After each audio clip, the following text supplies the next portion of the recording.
Check প্ৰদান কৰিব মাননীয় সাংসদ মহোদয়। ইয়াৰ পিছতে আমি মঞ্চলৈ আমন্ত্ৰণ জনাইছো হিন্দী উচ্চতৰ মাধ্যমিক বিদ্যালয়ৰ ছাত্ৰী কুসুম দাস। মাননীয় পৌৰপতি মহোদয়,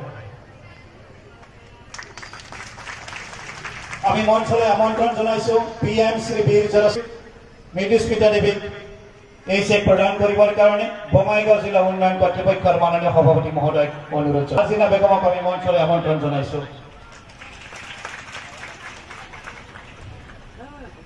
মহোদয় অনুৰোধ জনাইছো। আমি প্ৰত্যেকীয় অৰ্থত এই 4গৰাকী ছাত্ৰীক আমি নিযুত কন্যা আঁচনিৰ অধীনত চেক প্ৰদান কৰিলো মঞ্চত। ইয়াৰ পিছত তালৈকে গৈ শৃংখলাবদ্ধ গৈ তেওঁলোকে চেকসমূহ কালেক্ট কৰিব। আমাৰ যিসকল আমাৰ প্ৰিন্সিপাল বা হায়াৰ ছেকেণ্ডেৰী নোডেল টিচাৰ আছে তেওঁলোকে তেওঁলোকক গাইড কৰি লৈ যাব। গতিকে সেইটো আমি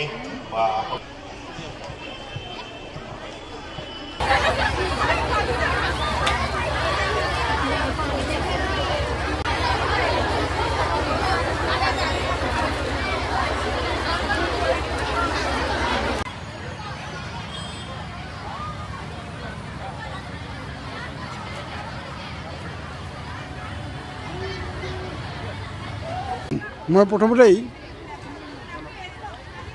এই আঁচনিখন প্ৰৱৰ্তন কৰাৰ বাবে আমাৰ ৰাজ্যখনৰ মুখ্যমন্ত্ৰী মাননীয় শ্ৰীযুত হেমন্ত বিশ্ব শৰ্মা সংশ্লিষ্ট ধন্যবাদ জ্ঞাপন কৰিছোঁ।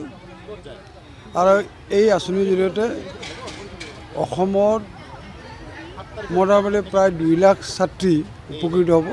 যেনেকৈ আমাৰ বঙাইগাঁও আজি ইয়াত আমি বঙাইগাঁও বিধানসভা সমষ্টিৰ প্ৰায় 1600 ছাত্ৰ ছাত্ৰীয়ে আজি এই চেক তেওঁলোকে পাবলৈ 1000 টকা পাবলৈ সক্ষম হ'ব।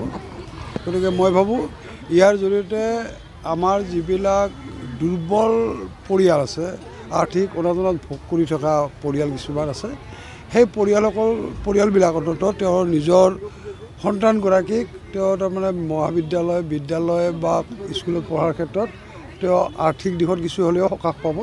আৰু ইয়াৰ জৰিয়তে অন্ততঃ যিটো তাৰমানে ড্ৰপ আউট যিটো ব্যৱস্থা আছে, যিটো আমাৰ মাজত তাৰমানে শিক্ষা আধাতে সাং কৰা এই ক্ষেত্ৰত কিছু নিশ্চয় ইয়াৰ হাৰটো